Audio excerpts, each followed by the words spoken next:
before starting these tips to help you how to choose your Weissenborn guitar, let me tell you that this is not going to be a video where we're going to show different guitars so you can hear different guitars, okay? That you can hear it in some of my concerts that are available for free on the internet, on YouTube channels, on my website, etc. So there you can really see many guitars, different woods, and hear the sound. Now I'm going to give you some different tips that are going to help you to choose your Weissenborn. And most important, these tips are going to help you regardless of what is available to you. If there is only like 3 different models available, these tips are going to help you with that. Or if you have more things available for you, then same thing. Okay? So this first one is about wood selection. Let's talk about a little bit about woods, okay? And what you want to expect from some woods. Now, a lot of the typical Weissenborn guitars, you'll find the ones made out of koa, full koa, top, back and sides, okay? Koa is a tricky wood, you know. Not all the koa is gonna sound good. It will depend a lot on the luthier that made it and how it came out to be at the end. So it's super important that you try it.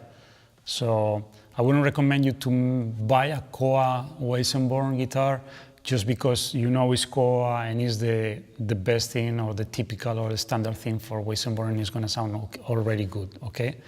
Yeah, it's gonna sound pretty nice, but you could get surprises.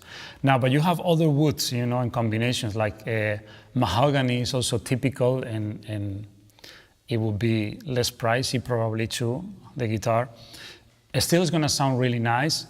It's a darker tone, but again, you know, depending on the strings you're gonna be using, etc., it doesn't mean that it's gonna be a bad thing, no? We're talking here about different colors, different things, okay? So let's say that mahogany, we're gonna classify it more into darker sound kind of thing, you know, like very warm, but it's not gonna have a lot of crispiness and brightness, you know.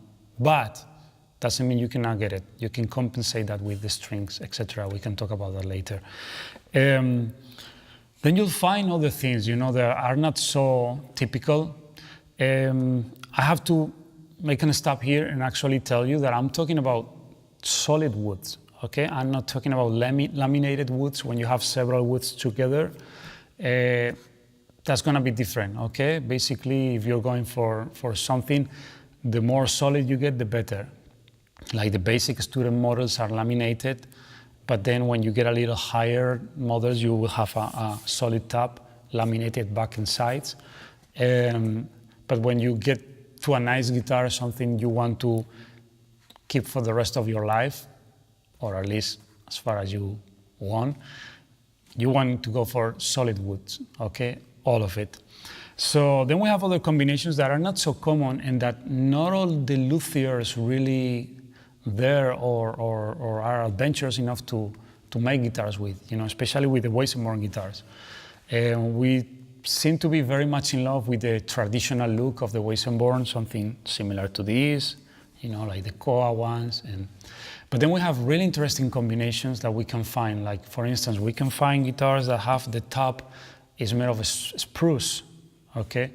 The spruce is a wood that it's really nice, it's very bright, it reflects the harmonics very nicely. Obviously, it's not on the dark side, but that doesn't mean that it's lacking the bass frequencies. One thing that you have to be aware with the spruce top is that it takes a little, let's just say it takes a little warm up. You're gonna find on a spruce top, if you just take the guitar right away and you start playing it, it's not gonna sound the same as when you've been playing it for a little while, okay? So it's just something let's just put it like that, like if the wood needs to warm up a little bit, okay? Also, with some guitars, what you get, all the guitars through the years are gonna get better, and the more you play them, of course, they're gonna get better. But some guitars are, the sound that you get when you first get it is gonna be pretty close to the final sound that you're gonna get after a few years. And others not. For instance, in the case of spruce, it's gonna get much better in the long run, you know. Whereas if we see like a cedar top, what you hear at the beginning is going to be very close to the final sound that you're going to get. So what I mean by this is like when you get on a spruce top, count on that and know that it's going to grow way a lot. But when you go for a cedar, if you're not convinced and you're thinking that with the years it's going to improve, know that it's not going to improve so much as other types of woods. Yeah. Then I was talking about the spruce top, but then what about the back and the sides? You know, you will find different luthiers and combinations. Like I said, not many of them. In this case, I would mention, you know, I'm honored to mention my good friend Michael Gotts, you know, which I always experiment a lot with him and his guitars, and he's one of the ones that really try different combinations and get really good results. And for instance, you'll find guitars that are made out of koa and spruce top, like koa back and sides and spruce top. That's a really beautiful combination. It has a very balanced tone, very bright, but balanced, you know, not too crispy that it gets annoying, you know. And you know, and it's a beautiful guitar too, obviously, because of the type of woods. Expect that the price range is gonna get higher too, you know. You have other combinations, you know, like you'll find the same combination that you use, for instance, in classical guitars, where you get like a spruce top and you have some kind of rosewood for the back and sides.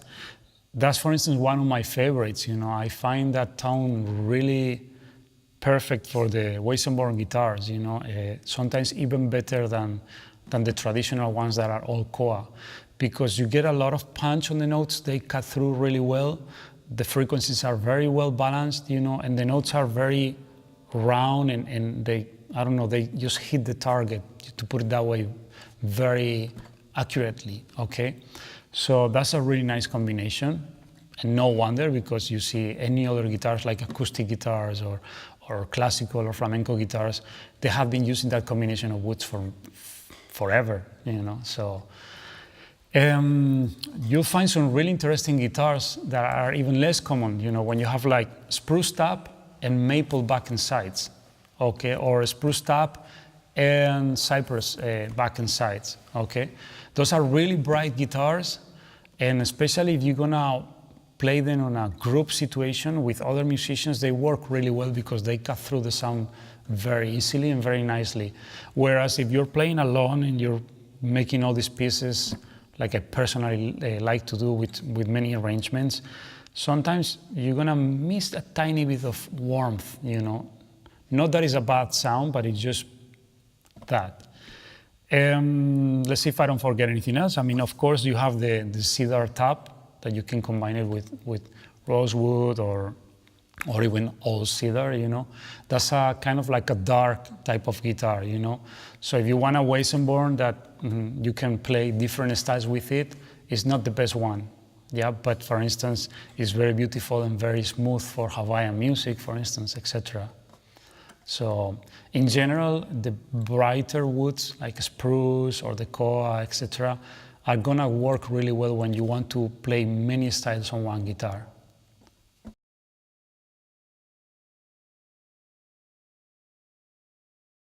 Okay, things that you want to check on a guitar, for instance, is this part right here. It's called the nut, okay? And it's important, a couple of things are important on this nut. First one, the separation of the strings. Be careful, because some makers, they'll put the strings really tight, and it makes it really challenging when you're trying to play single strings in the middle of strings, you know, because you have to tilt the bar really high, I mean, quite a lot. And if you want to keep other strings, like adjacent strings, just ringing, it's gonna be more difficult. But at the same time, be careful too, when the distance between the strings is too wide, okay? It's also not too comfortable. So be careful with that, you know, just like the normal distance that you get like in an acoustic guitar, or maybe a little bit more separate, is quite nice, you know. Next thing is the material of the nut, okay? Usually the traditional and the nice one that you're always gonna win is bone, okay? Of course, stay away from plastic.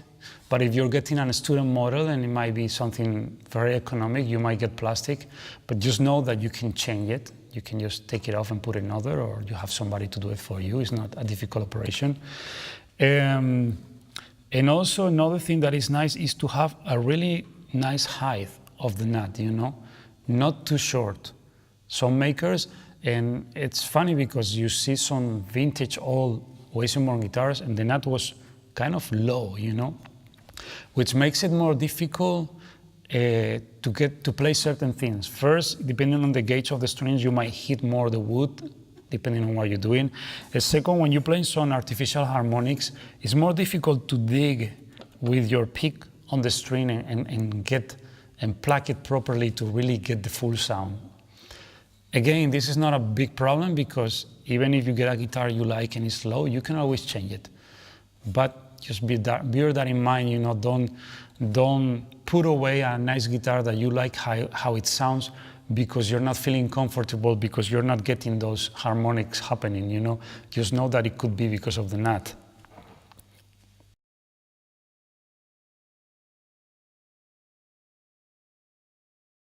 Here's something that sometimes we don't pay much attention, but it's quite key on your lap steel guitar, and is the gauge of the strings that you're using. It is recommendable that you get quite a lot of tension on the strings.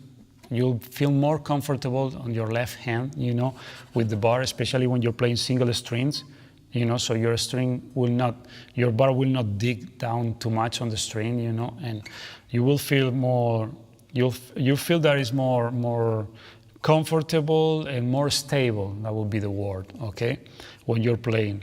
But on the other hand, be careful, especially on the bottom strings, on the 6th and the 5th string, because sometimes some sets, they have so much, it's so heavy and they have so much tension that it will shorten your sustain, okay? And we're gonna talk about that in a minute, but sustain is very important. So sometimes if you have too much tension on the string, it will not work. It will be super comfortable to move on the strings, but then the sound is not gonna be so good, okay? And also it's not gonna project so nicely. So in order to just find out about what is the best gauge, you know, you just have to try some gauges and like I said, and sometimes if you see some sets that they have the same gauge for the first 3 strings, but then the bottom strings they have different gauges, and you can check. I would recommend you to maybe start first with the gauges that are not so heavy, so high, and otherwise you can always try the thicker ones, yeah. Then every guitar is a war. They will recommend you different strings, even the maker, he will recommend you some of them. But I always recommend when you get a new guitar, no matter how many you have and how much in love you are with a certain type of string, always, first year you have that guitar, every time you change the strings, try like a different brand or a different gauge that is not too far from the one you had, because you will get surprised, you know, and you will find the right gauge for the guitar to get the perfect sound, you know. I was talking about the woods a minute ago, and some woods, you know, they might be darker or brighter, and all that is not a problem because also you can balance that with the strings that you're using, okay?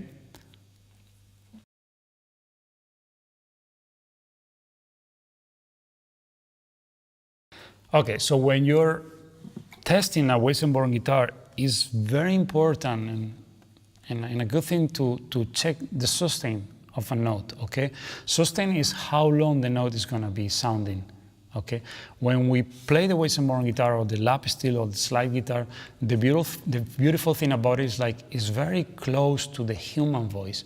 So that's why it's so appealing, okay? And we have less barriers than playing on other types of guitars. But one of the features that enables this is the fact that we have a long sustain and that we can slide the notes, okay? So you can do little triads, you know, just playing the note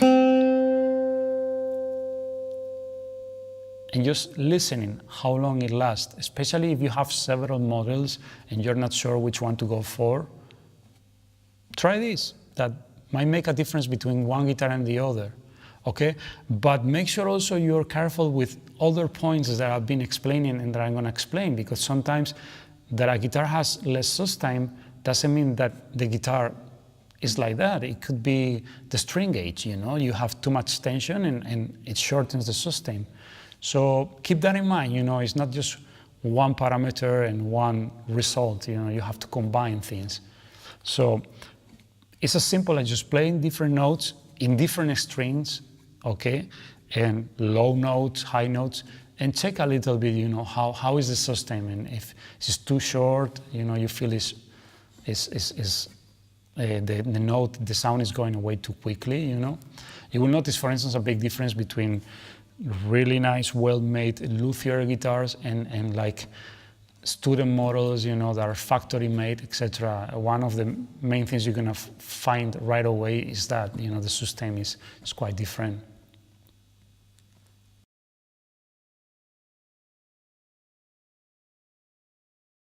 Okay, another thing that you want to do with the guitar is to test how balanced is the sound, you know, the different strings and the frequencies, basically. Let's say we have high frequencies, low frequencies, and the middle frequencies. Let's take now the middle frequencies. What I found the most useful method to check how well they are working on the guitar is how the response that we have when we play harmonics, especially artificial harmonics, which are these. You will notice in some guitars that they have a very good mid-frequency response, that the harmonics right away, they're gonna have a lot of punch and they're gonna sound really clean and loud. Whereas in other guitars, even though you're playing normal notes and they sound kind of okay, when you go to the harmonics, you're gonna notice a big difference in the volume of sound, you know? So it's just as simple as just playing some normal stuff and then switching to harmonics and seeing if it's like a big difference there. So, because usually that mid frequencies, you know, they help a lot to get the body to the harmonics, okay?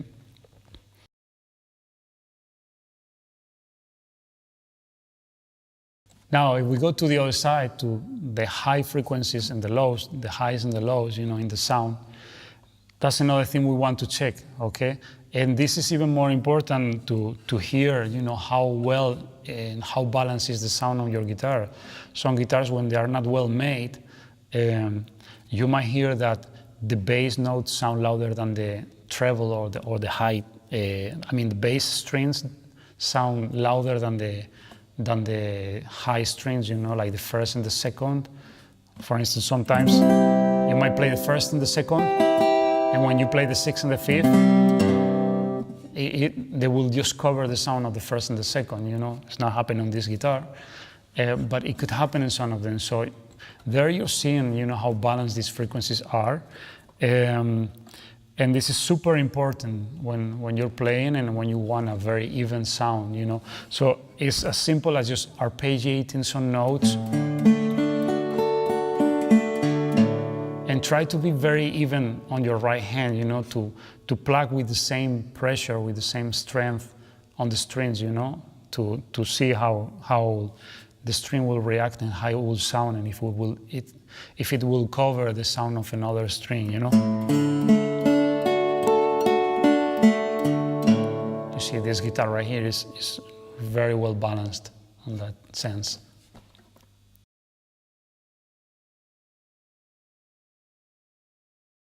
Okay, a really nice thing to find in a guitar is when it has a very large or wide dynamic range, okay? Let's define dynamic range like how the guitar is able to sound very, very, very soft and very, very, very loud, okay? And that, let's say the difference that we have between one and the other, the wider it is or the longer it is, the more dynamic range we're having, okay? And this is gonna help us for many things, you know? Some people confuse dynamic range with, I just have a louder guitar. Okay, it's nice to have a loud guitar, but some people don't notice that we don't have a problem with loudness sometimes, but we might have a problem with when we play very piano, very soft, okay? So how you check this? There are different ways to check it. Before checking it, one thing you have to bear in mind is if you're playing with finger picks or you're playing with bare fingers, okay? Remember that always playing without the finger picks, your dynamic range is gonna be shorter, okay, or narrower, because with the picks, you're able to get more volume out of the strings, okay? So basically, you can do something as simple as just trying to play as soft as possible, and then getting louder and louder and louder, and see how many steps in between you can kind of count, you know, or calculate, you know, between very soft, louder, louder, louder, louder, and even louder. And I could go even louder with this guitar. So this is gonna be really nice when you're playing, because you're gonna be able to put more, let's say, you put more drama into your performance, you know, it makes the music very interesting to be able to switch to different dynamics, okay? And the longer and the bigger dynamic range, the more dramatic can be the effect sometimes, okay? Now, two things you're gonna check, more advanced things, like when you're getting really loud, you want to hear how well the guitar is projecting the sound without distorting the sound, okay? So basically, if you're playing really, really loud and you're starting to notice that the sound is very, if you're playing really loud sound and you notice that and the sound gets distorted, you know, or kind of ugly, sometimes the guitar might not be projecting well or evacuating the waves properly, you know, so it gets distorted too, among other ways to explain that will be more technical, but I'm just explaining you in terms that a normal person will understand, okay? So just guide yourself by that. And the other thing is going on the other extreme. When you go to a guitar and you want to play very, very soft, but what you get is like the reaction of the instrument, sometimes if it's poor, when you want to go very, very soft, you're gonna hear more noise of your finger picks or your fingers or the bar than the sound of the guitar, okay?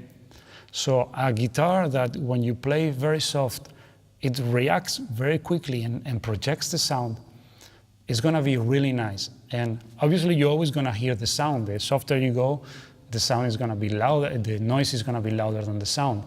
But it will vary a little bit, and this is really nice because you're noticing that your dynamic range is getting wider, yeah?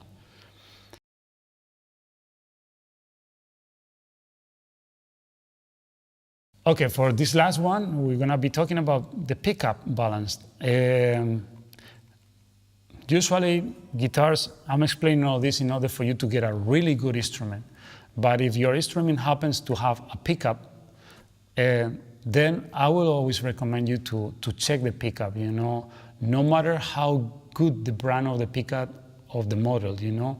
Just remember that sometimes they cannot be well adjusted, or sometimes the guitars are traveling from one distributor to the store or from the luthier to somebody else, and during the trip something can change on the instrument. And so always, you know, test your pickup, get the sound, make sure you don't get a lot of noise. And same thing, make sure that the sound is balanced. It was the same thing that we talked before, you know, when you play the 6 strings, make sure that the first string is not sounding louder than the 6, etc. You know, some of these things can be corrected, it depending on the pickup, it depending on the guitar, you know. So, but you want to be able to check that on time to fix it or correct it before you buy a guitar, and then you find that out when you're back home.